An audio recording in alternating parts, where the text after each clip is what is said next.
une vidéo pour présenter le changement d'un textband. On appuie sur le bouton blanc pour modifier la fin de course basse. Il faut descendre en dessous de la fin de course du BSO. Donc là, on fait descendre. On reste 5 secondes sur le bouton blanc.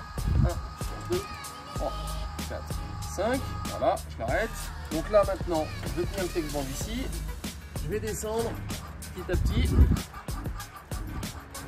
Donc là, on voit que là, il est arrivé en fin de course basse, hein, puisqu'il ne porte plus.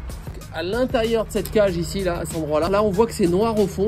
Il faut qu'on puisse voir du blanc à l'intérieur, puisque le textband, donc, il sera complètement sorti. Hop, là, je descends jusqu'à ce que la goupille s'aligne en bleu, vraiment à la parallèle du textband. Donc là, on voit que la bande, elle est complètement déroulée, puisqu'il n'y a plus de bande enroulée au-dessus.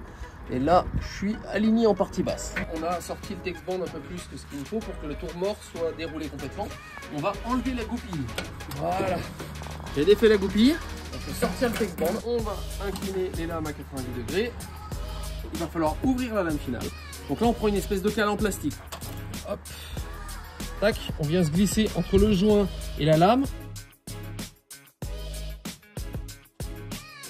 Jusqu'au bout, et là la lame finale va se désolidariser, hop, de la lame qui est clippée au-dessus. Hop, on enlève le textband, on remet en place le joint, on le remettre le plus droit possible et le ressortir. Voilà. On va venir la remettre, hop, le plus plat possible. Le nouveau textband, on ouvre bien le petit fourreau, hop. On le forme bien pour qu'il reste ouvert, comme ceci. Ensuite, on redonne une forme au textband en le pliant dans le sens inverse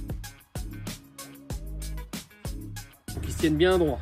On va remettre le textband en place en partie haute et on finira par la partie basse. On le passe dans les trous en partie haute. On commence sur les 3 premières lames en haut.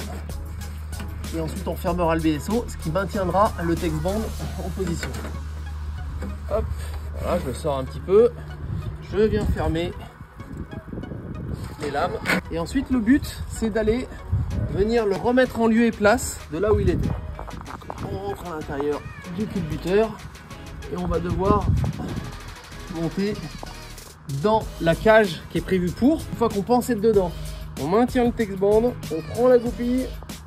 Donc là, quand on l'a eu, on tire sur le lacet, le textband est bien en place et là on peut venir verrouiller la goupille. Maintenant on va venir repasser en orientant un petit peu les lames. Attention de ne pas faire de faux plis en descendant le store.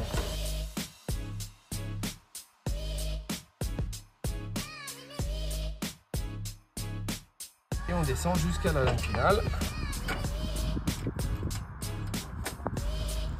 Et on vient replier la partie ici. L'embout de lame finale doit être recouvert par la lame du dessus. Là maintenant on tient à l'arrière, je tiens à l'arrière avec cette main là et je clippe devant.